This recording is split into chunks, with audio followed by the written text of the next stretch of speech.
രാഷ്ട്രീയ അവബോധം എങ്ങനെയാണ്? ഒരു കുഴപ്പമില്ല. എല്ലാം അത് കൂടി ടീമുകളാണ്. ഒറ്റയാണെന്ന് വിശ്വസിക്കാൻ കൊള്ളൂ. നിഷ്പക്ഷനാണ്. നിഷ്പക്ഷവുമല്ല. എനിക്ക് എൻ്റെ പാർട്ടിയാണ് ഉള്ളത്. ടീ പാർട്ടി വൈകിട്ട് ഇന്നുണ്ട് ഓണം. നന്മ ചെയ്യണമെന്ന് ആഗ്രഹിക്കുന്നവർ ഒരു സ്ഥാനത്തേക്ക് വരുമ്പോൾ അവർക്ക് നന്മയില്ലാതാവും. പോലീസ് സ്റ്റേഷനിൽ കയറി എത്ര നേരം നിന്നിട്ടുണ്ട്? കുറച്ച് ചില സ്റ്റേഷനിൽ കയറി നിൽക്കുമ്പോൾ പറയും ഞാൻ പറയുന്നേക്കാളും വലിയ കട്ടത്തെറിയാണ് അവർ പറയുന്നത്. കേട്ടിട്ടുണ്ടോ? കേട്ടിട്ടുണ്ട്. പോലീസ് സ്റ്റേഷനിൽ നിന്നിട്ടുള്ള പ്രിയപ്പെട്ട പ്രേക്ഷകർക്കറിയാം, പോലീസുകാരുടെ വായിൽ നിന്ന് വീഴുന്ന മണിമുത്തുകൾ അപ്പനെ അമ്മയൊക്കെ വിളിക്കുന്നതാണ് നിൻ്റെ അമ്പലപ്പുഴ ഉണ്ണിക്കണ്. രസകരമായിട്ടാണെന്നറിയോ? സ്ത്രീയുടെ പുതിയ വാക്യങ്ങൾ, ആപ്തവാക്യങ്ങൾ സ്വാധീകരിച്ച് നിർലോഭമായി അവരിങ്ങനെ മൊഴിഞ്ഞുകൊണ്ടേയിരിക്കും. അമ്മയ്ക്കൊക്കെ വിളിക്കുന്നത് കേൾക്കണം, പോലീസുകാർക്ക് വിളിക്കാൻ നിയമമില്ലല്ലേ? സൂരജ് പാലക്കാരൻ തെറി പറഞ്ഞാൽ കുഴപ്പം, പോലീസുകാർ തെറി പറഞ്ഞാൽ കുഴപ്പമില്ല, എന്നിട്ട് എന്നെ ഇങ്ങനെ ഇട്ട് വർണ്ണിച്ചുകൊണ്ടിരിക്കുകയാണ്. സിനിമ എപ്പോൾ തൊട്ടാ മോഹിപ്പിച്ചു? സിനിമ ഭയങ്കര, സിനിമയിൽ അഭിനയിക്കാനൊക്കെ ഭയങ്കര ഇഷ്ടമായിരുന്നു. ഭയങ്കര കൊതിയായിരുന്നേ.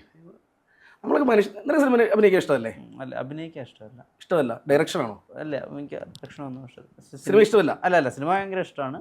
സിനിമയെ ബന്ധപ്പെട്ടിട്ട് ശശി സാറ് പറഞ്ഞിട്ടുണ്ട്, സിനിമയിൽ അഭിനയിക്കാൻ ഇഷ്ടമില്ല, നല്ലൊരു വേഷം കിട്ടിയാൽ അഭിനയിക്കാൻ ഇഷ്ടമില്ല എന്ന് പറയുന്നവരെല്ലാം നുണയന്മാരാണ്. എനിക്കറിയില്ല കേട്ടോ, എനിക്ക് ഭയങ്കര ഇഷ്ടമാണ്. ഞാൻ ഈയിടെ എൻ്റെ ഒരു സുഹൃത്ത് നമ്മുടെ പണിയെന്ന് പറയുന്ന സിനിമയിൽ ഞാൻ ആദ്യം കുറേ വർഷങ്ങളുടെ ആഗ്രഹമായിരുന്നു സിനിമയിൽ അഭിനയിക്കുന്നത്. അപ്പോൾ ഞാൻ പോയിട്ട് അതിനകത്ത് പോയി ചെറിയൊരു സാധനം, സൂര്യപാലക്കാരനായിട്ട് തന്നെ ചെറിയ സീനുണ്ട് കേട്ടോ, പക്ഷേ എല്ലാ സീനും തന്നെ സൗണ്ട് നിൽപ്പുണ്ട്. പക്ഷേ ബിഗ് സ്ക്രീൻ എന്ന് പറയുന്ന വലിയ സംഭവമാണ്. എന്തൊക്കെ നമ്മൾ പറഞ്ഞാലും ഞാൻ ഓർക്കുക, ജോജുവൊക്കെ ആ സിനിമയിൽ എത്ര കഷ്ടപ്പെട്ട മേഖലയിൽ വന്നു, ഒരുപാട് കഷ്ടപ്പെട്ട് ഒരുപാട് കരഞ്ഞിട്ടുണ്ട് അദ്ദേഹം എന്നൊക്കെ ഞാൻ കേട്ടിട്ടുണ്ട്.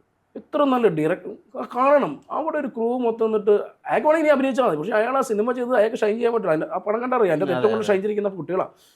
ഇയാളുടെ ഒരു ടാലൻറ്റ് എത്ര രസകരമായിട്ടാണ് ഒരു സാധനം ചെയ്യുന്നത്.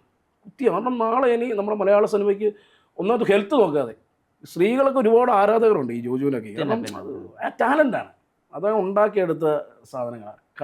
കഴിവിനേക്കാൾ ഒരു നമ്മുടെ ആഗ്രഹങ്ങൾ വളർത്തിക്കൊണ്ട്